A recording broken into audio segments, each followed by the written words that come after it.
Session is bringing calm to the chaotic classroom. And so this is page, I believe, 11-ish on your, I didn't, for some reason, didn't number mine, even though you have it. So it's bringing calm to the chaotic classroom. I'm page 11, page 12, 11.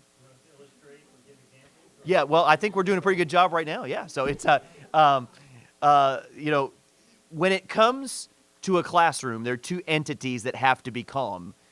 One is the children. You want calm children. I mean, that's kind of, if you're doing children's ministry, you want to be calm. Now, I was a youth director for 7 years. Our youth department on Sunday morning had 60-ish or more young people.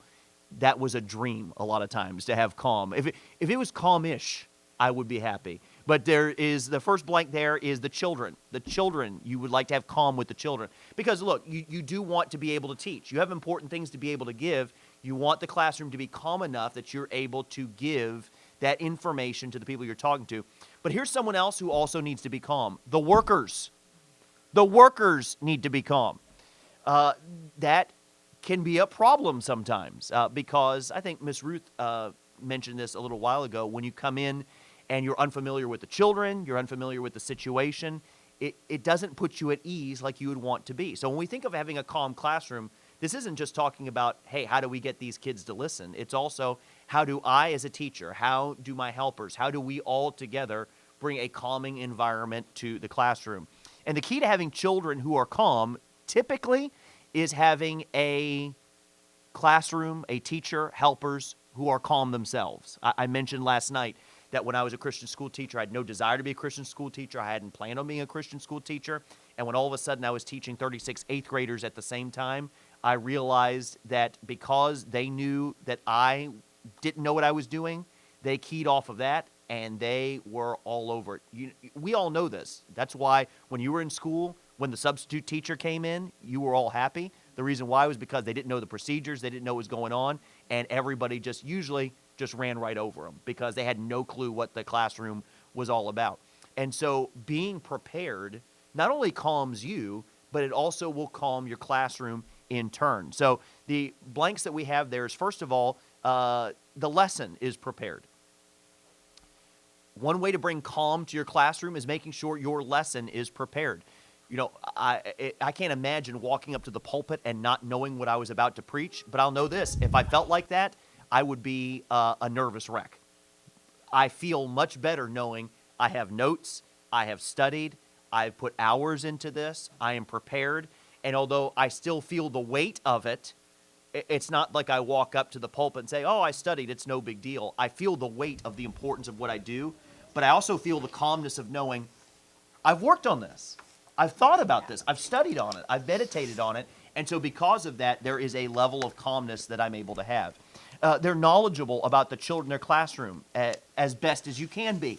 Understanding you could have visitors come at any time, and we pray that we do have visitors coming at any time. But, and again, this was alluded to just a few moments ago, the longer you spend with these young people, the more raw data you're going to collect about what works and what doesn't.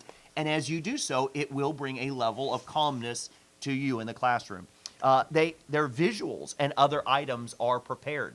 You know where everything is. You know what you are doing.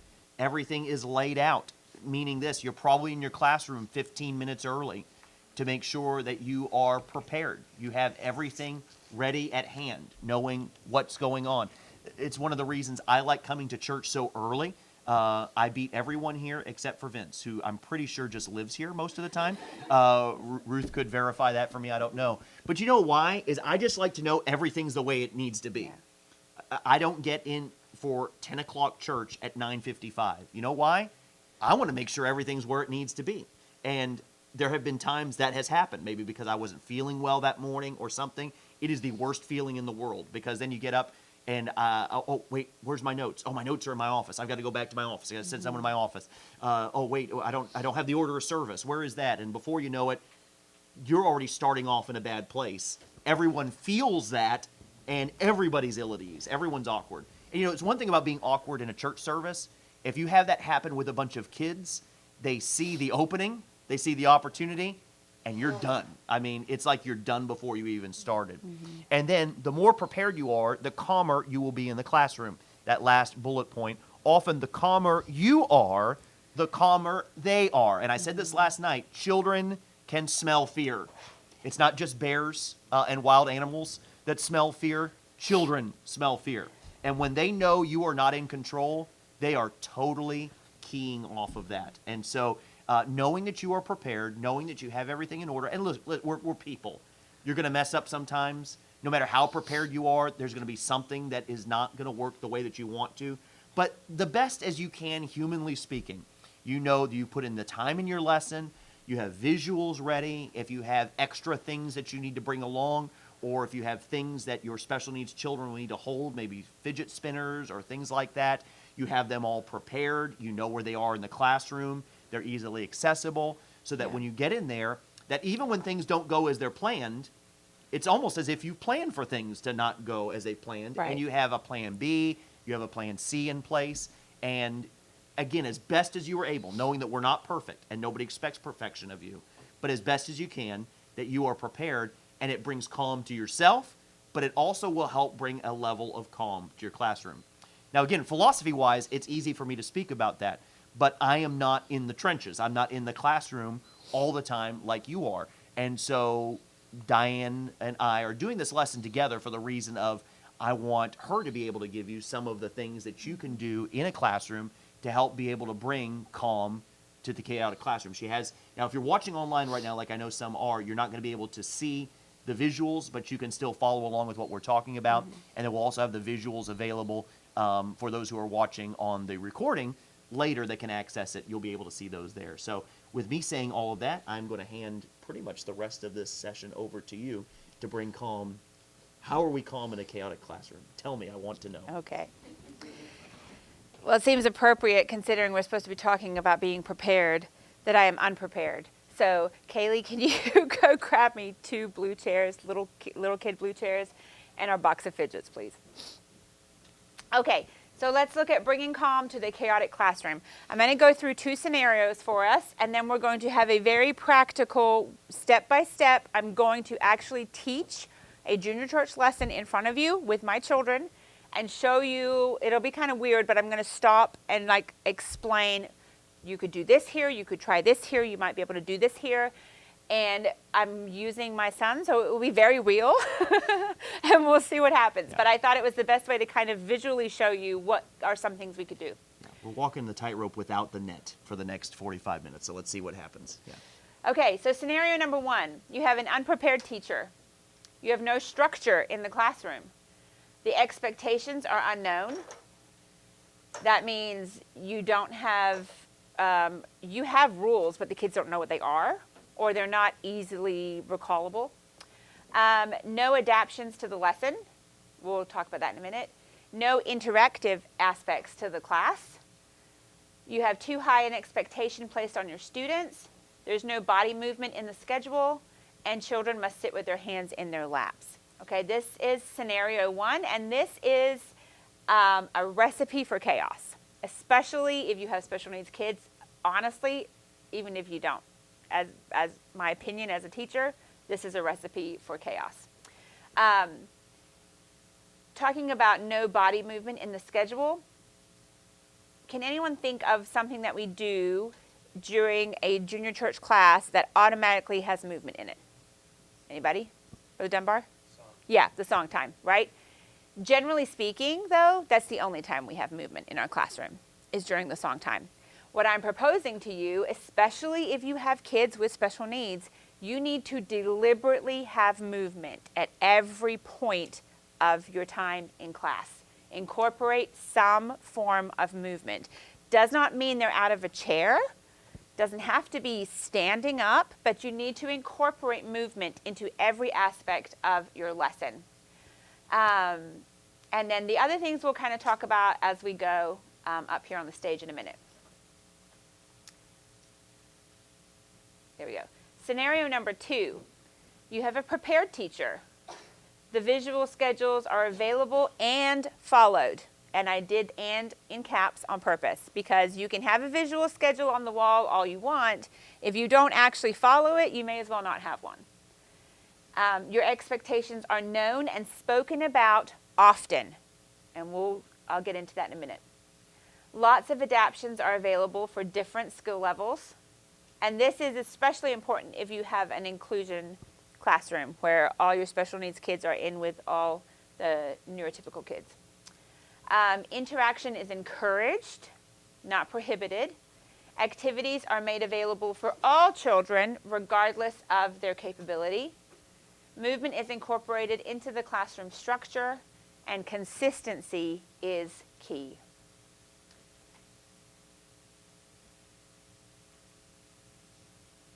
And then even with the best made plans, sometimes things don't always go according to plan. So God, grant me the serenity to accept the things I cannot change, courage to change the things I can, and wisdom to know the difference. So let's go through what a class might look like if we're trying to follow scenario number 2. AJ, Peyton. AJ, oops, sorry. AJ, come here.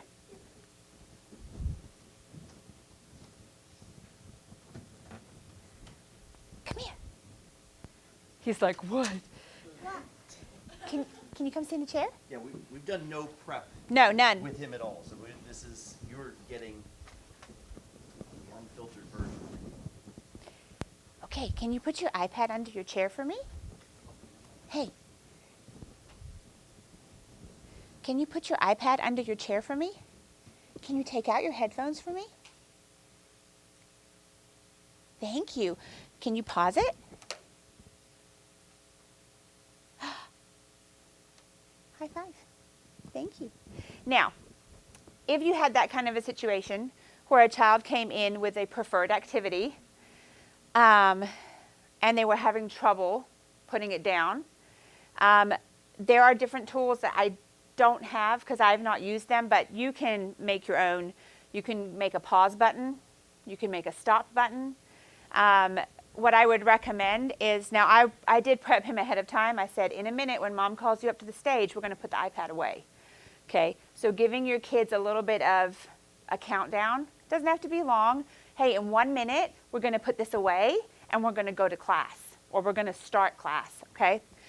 Give them, and have an actual countdown on your watch, your phone, show it to them. Look, it's almost done. We're going to put it away. And then you can use that visual stop or pause. If you're going to let them come back to it later, you can give them a pause button. Are you nervous? Hey, guess what? Me too. You don't want to show anymore? Well, how about 2 minutes, and then we can do some fun things on the iPad to show all the people how you use your iPad. Can we do that? Okay. So at this point, I'm not prepared. So ironic. Okay. So now we're in church, we're in junior church, and we've got the preferred activity put away. The first thing I'm going to do with my students, we're going to go over the visual schedule. Even if they've done it 100 times before, we're going to go over the visual schedule. AJ, let's look at what we're going to do today. What do you think we're going to do first? What is this? What are they doing? Do you know? Greeting. Yeah, they're saying hi. So we came into class and we're saying hi to all our friends. Can you say hi to your friends today? Yeah. Hi, friends. And then we're going to do what? What's this for, do you think? What do you think that's for, Peyton? It's music. Hey, AJ, remember, we're not going to use our iPad yet. And so we're going to sing some songs, and then we're going to pray, then we're going to have a lesson, and then we get to do what? Then we get to go home. Now, on my wall, I'm going to have another piece of cardstock to where when we do each activity, we're going to put it onto the other side so that it's a visual to the child. We've done that one. Now we're going on to the next one. So AJ, did we say hi to our friends already? Did we already say hi to our friends? Did we say hi? Yes or no? Did we say hi? Yeah. Can you take it off? Thank you. Great job. Now, in class, he might have his own individual visual schedule, especially if you've planned breaks for him to leave the class and come back in. So his one-on-one aide might be doing this with him by himself, or you can be doing it as a whole class. It just depends on your situation. What are we going to do now? What are we going to do now? We're going to sing. Now, what do you do if you have a nonverbal child in your class? They're not going to sing. But remember, our point is to include them in everything that we do. So, maybe AJ isn't going to sing. Maybe we're singing a song he doesn't know. So I can give him an instrument to play while we sing. Psalm 150 talks about praising the Lord with sounds and cymbals and songs and drums and trumpets. It's not just singing. Now, I'm not suggesting you have a rock band, but there are other ways that we can praise the Lord other than singing. So if you have a child in your class that can't sing because they don't have the verbal ability to sing, or it's too loud for them when they sing, you can find another way for them to be involved. Maybe it's holding the visuals that you use while you're singing. Maybe it's an instrument that they can play while they're singing. Now, we have already done this. This is not new to him because we do Patch Club. But I will say we've only done instruments 2 times in Patch Club, and watch how well he responds to the procedures that we've already taught in place. AJ, we're going to sing, and I would like you to use rhythm sticks today. Can you show everybody how we get our instruments ready? How do we get them ready? Do you remember? Oh, how are we ready? You're not ready. Can we get ready? Good job. We get ready first. All right. Peyton, what are we going to sing?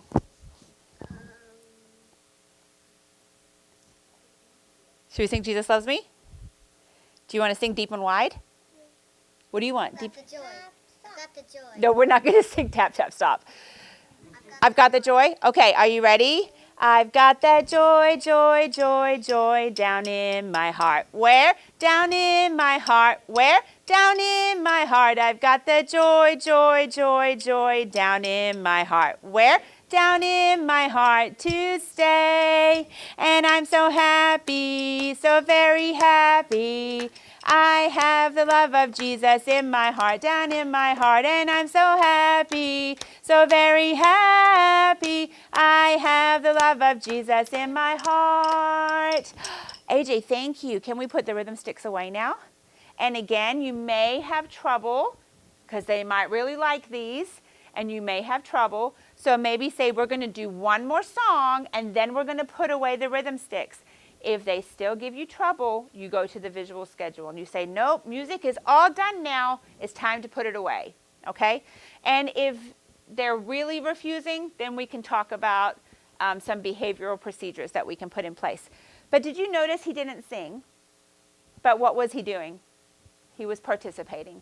He was involved in praising the Lord in class. That's really important. AJ, what did we just do? Can you take it off for me? Thank you. Just wait. Oh, AJ, what do we have next? Oh, it does look like clapping. But what else do we do with our hands like this? What else do we do? Don't help him. We can pray. That's right. Do you have something that you'd like us to pray for today? Can you tell me first? What do you want to pray for today? What? You just want to pray to Jesus? Okay.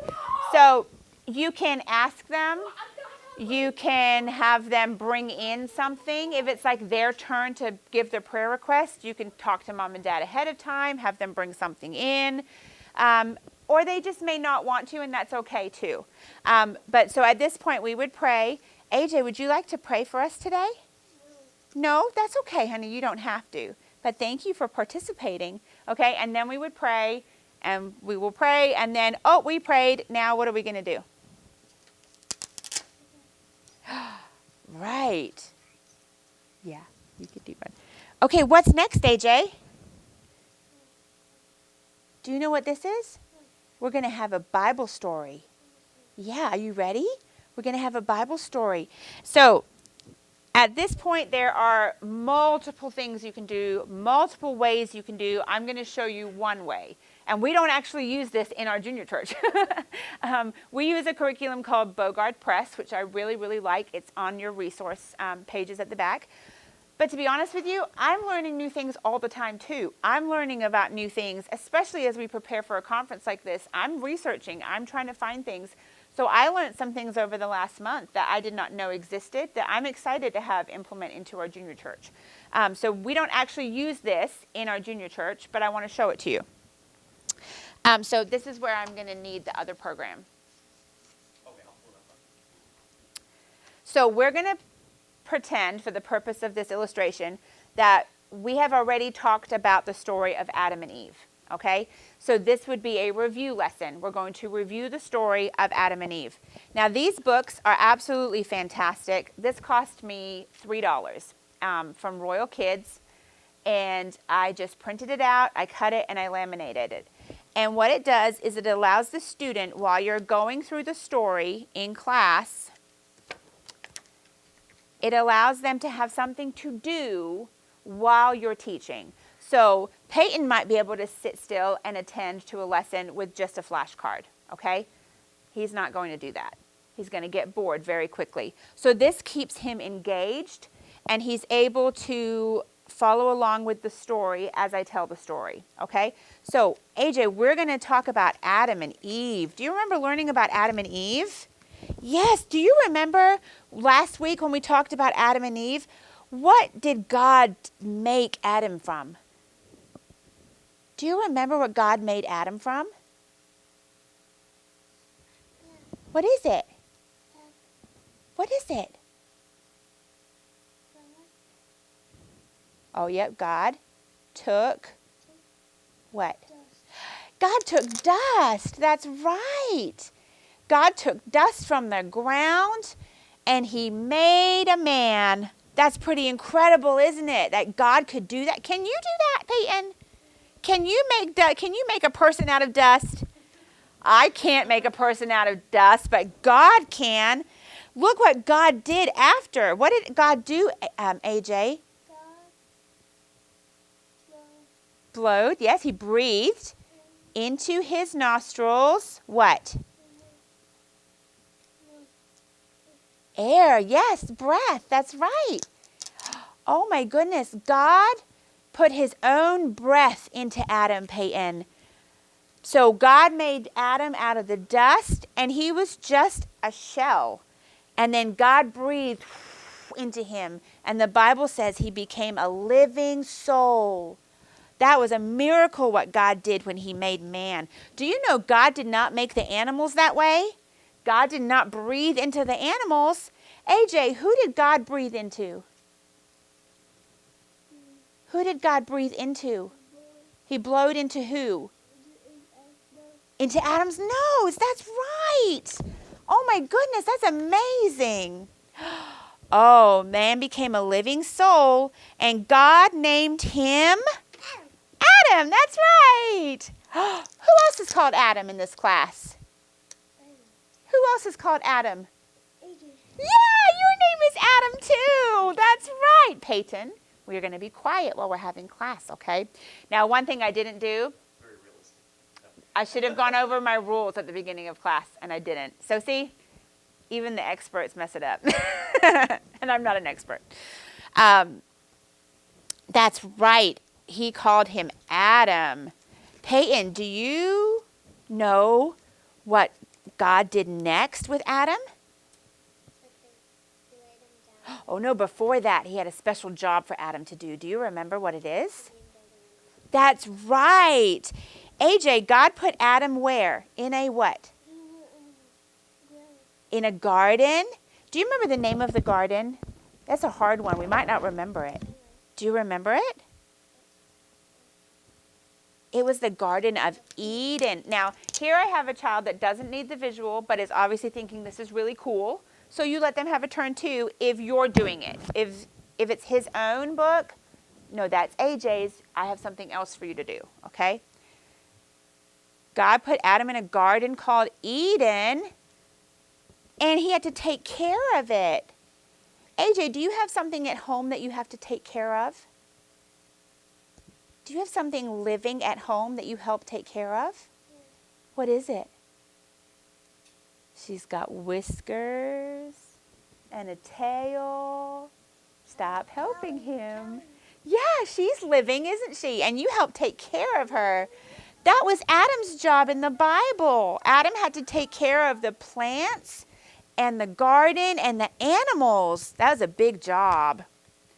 AJ, do you do a good job taking care of Callie? Yeah, I bet you do. Peyton, you do too, don't you? Yes.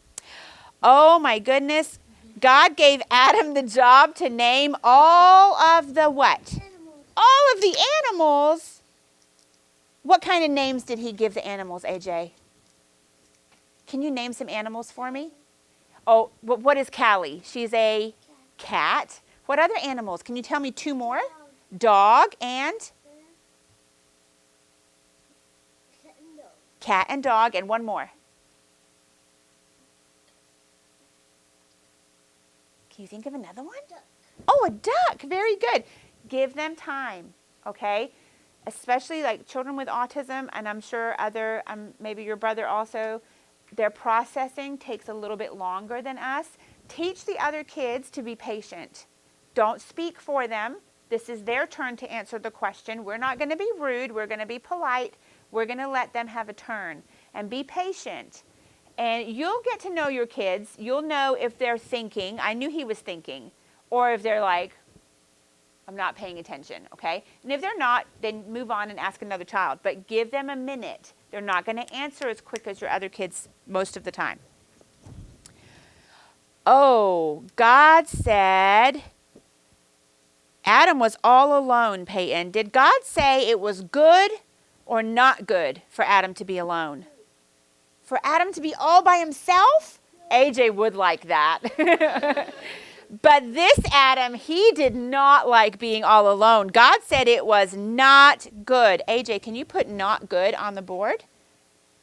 God said it was not good for man to be all by himself. Wait a minute. Was Adam all by himself? Who's with him in this picture? Animal. Oh, but God said he was all by himself. Why? There wasn't another person there. That's right. God knew that we would need more than just the animals. He knew that we would need other people. And so God made Adam a person. AJ, who did God make Adam? Who did God make Adam? What's her name? Adam and Eve.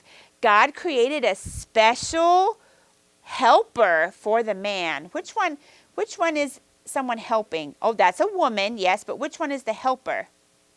There you go. That's right. God made woman to help. God made Eve to help Adam. And they lived together in the garden. And God put the man to sleep to make Eve. Everybody pretend to go to sleep. And wake up. 3, 2, 1, go. God put Adam to sleep. And he took out one of his, what, AJ? He made Eve out of what? Yeah, a rib. That's right. Yeah. God took a rib out of Adam's side. Now wait, how did God make Adam again, Peyton? Did he use a bone to make Adam? Oh, he made Adam out of dust? But how did he make Eve? Out of a rib. That's right. God made Eve a special way, different than Adam. That's right. Because everybody is different. That's true. Okay, so from the rib, God created a woman, and Adam called his wife what? Eve. That's right. Peyton, do you know that Eve means mother of all living? Because Eve was the first mom in the whole world. That's pretty cool, huh? What? You wish I was the first mom? I'd be very old if I was the first mom. Wow. All right. Adam and Eve took good care of God's garden together. AJ, which one do you think is Adam and Eve taking care of the garden? Can you see it? Stop helping him. It's this one. Look, see, they're taking care of the animals. They're taking care of the ground and the plants. Very good. God gave them everything that they needed in the garden. There was nothing missing. Now that Eve was there, God gave them everything that they needed. But best of all, they had a perfect relationship with God. Look up here, AJ. Oops, that is the wrong one. Oh, no, it's not. Perfect. God gave Adam animals, keep your foot still, and a garden, and fruits and vegetables, and God gave Adam Eve. But even better than all of that, God gave Adam God. And God came and spoke to Adam in the garden every day. Now, the one thing I like about this is when you buy their curriculum, every time they talk about God, it will be the same symbol. And that will really help your kids with a difficult concept like God. So if you're looking for stuff, watch for things like that, to where they have the same symbol for main themes that you would talk about in the Bible. Oh, look at this. Who created Adam and Eve, AJ? Who made Adam and Eve? Who? Who made Adam and Eve? Do you know who? Who made Adam and Eve? This one. Who's this one? Who's that? God. Who is it? God. God made Adam and Eve. 1 second. It's almost iPad time. Oh, you're pausing it? Okay. Generally, he would not have his iPad in junior church. Hey, look up here for 1 second. We're almost done. Do you see how his attention is done? Okay, he's gone. Even with an interactive book, even if we had other things that he was doing, this is it. Like, you're done. So that's where you like lower your expectation and say, okay, even if we're not done, to save the calmness of the classroom, we're going to move on. So do you know that God made you too? God made Adam and Eve, and he said it was very good. Can you do that? Very good. Guess what God said when he made you? He said it's very good. AJ, did you know that God says when he made you, he did very good? When God made us, he did very good. That's right. He made you very good. Okay, now we can play a review game on your iPad. So can you go to the long story, Adam and Eve? This is a program called Boom Learning. It is absolutely free to have an account. You can also set up accounts for your students. That is also free. There is a paid portion to it, but you don't have to do a paid portion. And you can purchase or make Boom cards. I'm getting old. I can't do two things at the same time, obviously. You can purchase Boom cards that are then very interactive. And so if your student has an iPad, you can do this in class with them. Or you can send it. No, my headphones. You don't need it for 1 second. I want you to go to Boom. Can you go to Boom Learning? Okay. You can send it home, and they can do it at home with the parents as a review. Hang on 1 second. Peyton, sit down. So. 1 second. Yeah, thank you. Uh-oh. The internet's not working. The power is working? Oh, it is now. You made it work. What'd you do? Okay. You know, a lot of us will send home like flyers with our kids, right? Do you know what most kids do with those things? Leave them in the van, and then mom has to pick them up, you know. Sit down. Sit down. But if we're talking about a situation where, like, go off of that, go on to Boom Learning. If we're talking about a situation where a child needs a lot of repetition, this is perfect. I'll tell you what, why don't you go and help Dad do it on his computer, because this is not working. Okay, go to Let's Review. You can go down to Peyton, good girl. No, thank you. She wants to stay up here. Okay, so here we can do different the child can do different levels depending on their ability. Okay, so AJ, I want you to do 3 choices. Can you go down? Daddy's not a touch screen. What did God create man from?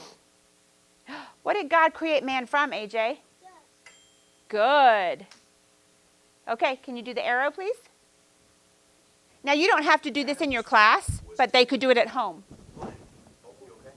Yes, thank you. Uh-oh. What was Adam's job? Animals. Can you hit the God arrow? created a woman from Adam's blank.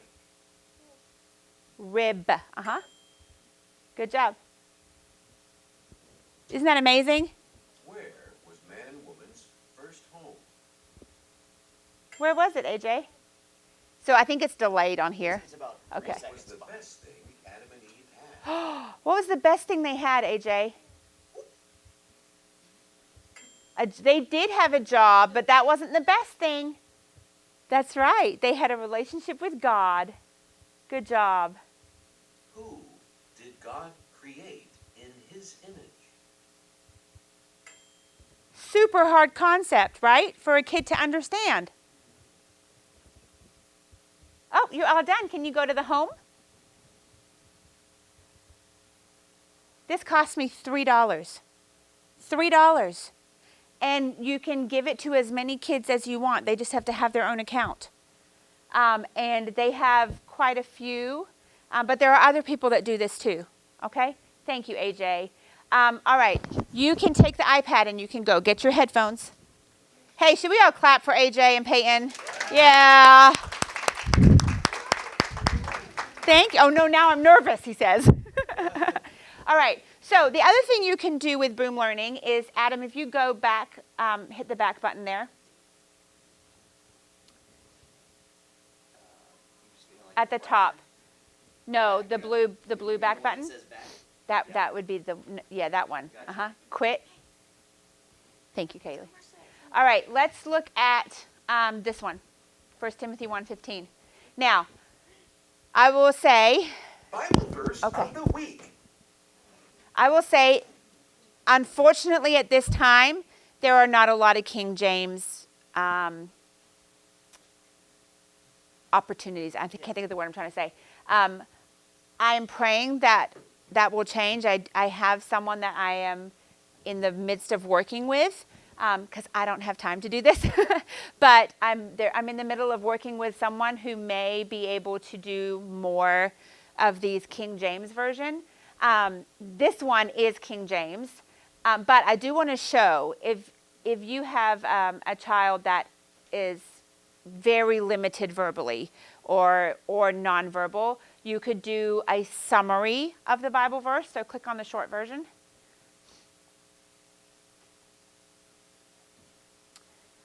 Do match.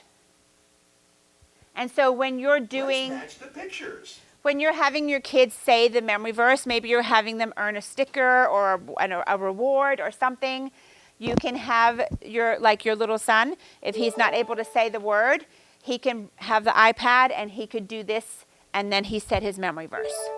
And guess what? I may also need a class. And here's the thing, that is going in. It's going in.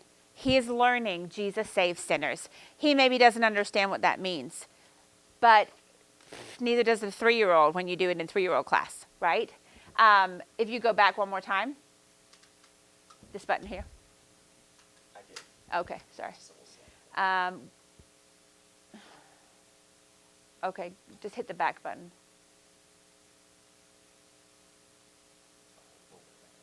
Yeah. Bible verse.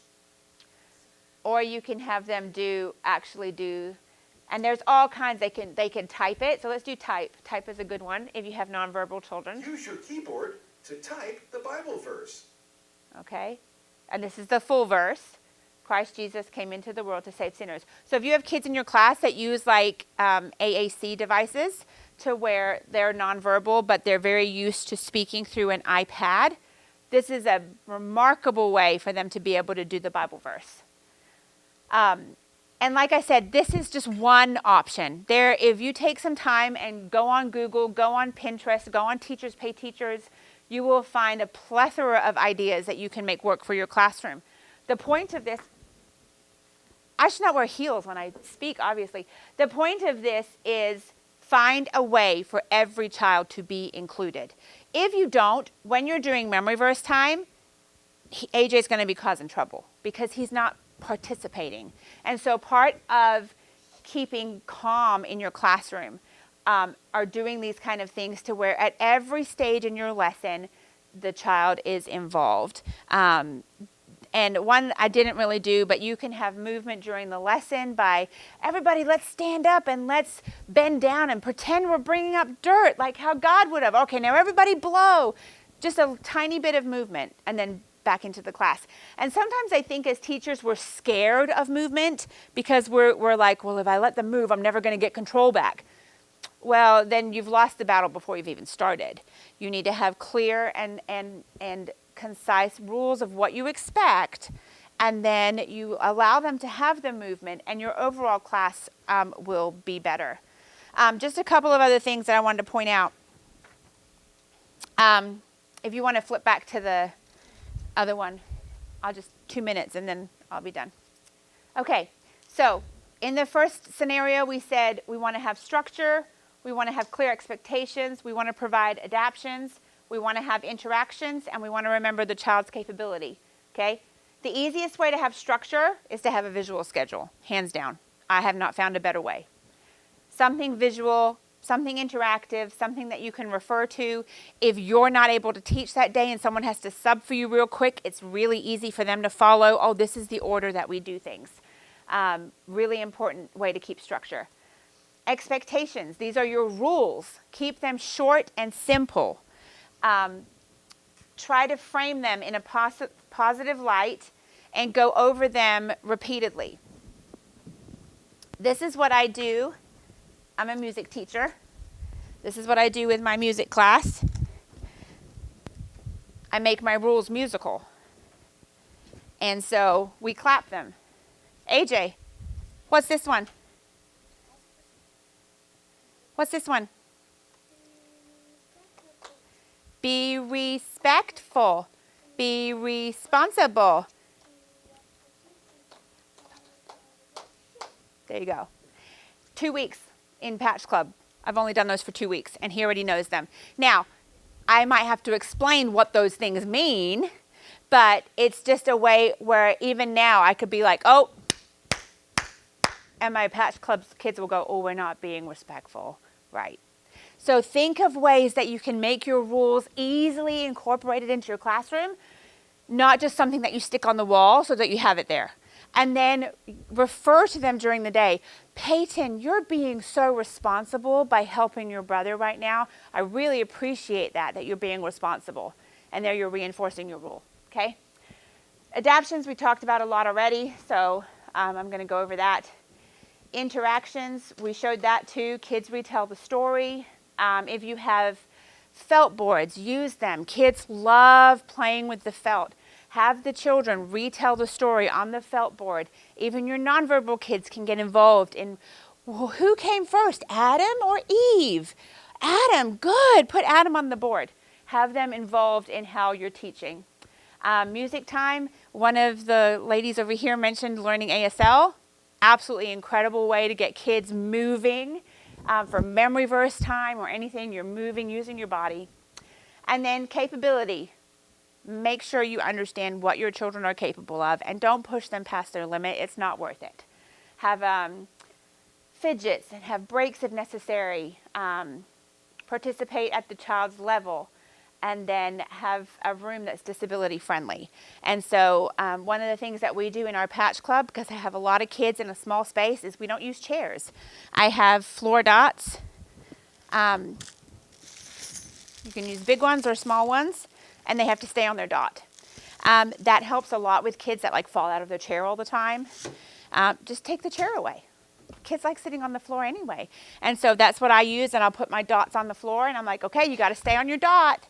or you got to stand on your dot, and it gives them their space bubble of where they're going to be, and it prevents, any chair issues. So be creative. If there's a problem in your class, think of a solution to it instead of just putting up with it. Be creative, and you will find ways to calm the chaos that's in your classroom.